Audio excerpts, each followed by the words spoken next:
Salut à tous, c'est Ride. Aujourd'hui, on va parler de la GoPro Hero.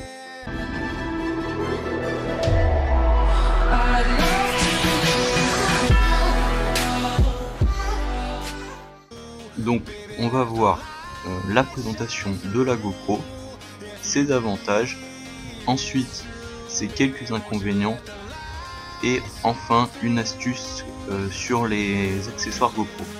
Cette GoPro est sortie fin 2014, on la trouve aux alentours de 130 €, c'est l'entrée de gamme de GoPro. Elle est très légère, pesant 111 grammes, mais est dans son boîtier intégré. On ne peut pas la sortir de son boîtier et on verra plus tard que c'est un inconvénient.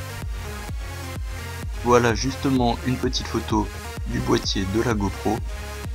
Un point positif, c'est qu'il faut seulement changer la petite porte à l'arrière pour la rendre étanche. Avec cette GoPro, nous avons le choix entre 3 modes vidéo. La HD en 720p 60 images secondes qui permet de faire des ralentis, le 720p Super View qui a un angle plus grand de vue, et enfin la Full HD 1080p 30 images par seconde. Ce qui suffira largement aux personnes qui font des vidéos amateurs, puisque sur YouTube la plupart des vidéos sont en 720p. La 1080p est réservée à ceux qui ont des meilleures connexions. Alors concernant le mode photo, il regroupe plusieurs possibilités. Les photos simples en 5 mégapixels, donc c'est très raisonnable. Je vous mettrai une photo, mais le rendu va être moyen sur ce logiciel de montage, donc vous pouvez aller la voir, c'est ma photo de couverture de page YouTube.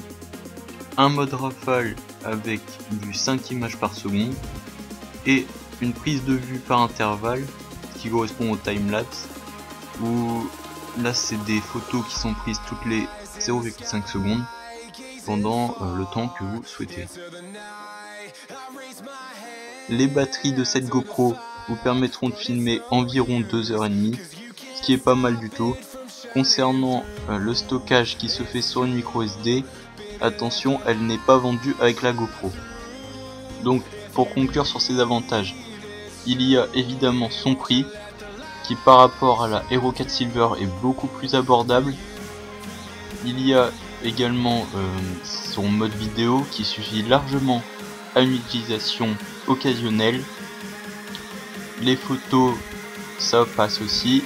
Si vous cherchez une GoPro pour filmer vos vacances ou de temps en temps, c'est vraiment la GoPro qu'il vous faut. Très souvent les avis sont positifs et personnellement j'en suis très content. Pour le prix, elle filme très correctement. Passons à ses inconvénients. Son plus gros inconvénient est qu'elle est incrustée dans son boîtier et ça empêche de changer les batteries. Ça fait que si vous partez pour une journée avec l'intention de filmer, au bout de 2h30 vous avez plus de caméra, et ça c'est quand même un gros inconvénient. Ensuite, son deuxième plus gros inconvénient, c'est le manque de réglage, qui par rapport aux autres caméras plus chères, elle en a beaucoup moins. On peut faire beaucoup moins de possibilités de film, et même au niveau des photos. Par exemple les timelapse, sur les modèles plus chers, vous pouvez régler le nombre de secondes entre deux images pour permettre par exemple d'avoir un résultat meilleur pour faire un timelapse des nuages, d'un coucher de soleil ou encore des étoiles. Et enfin, elle a moins de fonctionnalités comme le Wi-Fi, le Bluetooth qu'on peut retrouver sur la Hero 4 Silver, mais qui n'est pas forcément très utile pour une caméra. Pour la petite astuce sur les accessoires GoPro, je vous conseille de faire comme moi, acheter des copies d'accessoires GoPro qui seront beaucoup moins chers que sur le site GoPro. Ils fonctionneront aussi bien, et pour le prix d'un accessoire GoPro, vous avez tout un pack de copies, ce qui vaut vraiment le coup.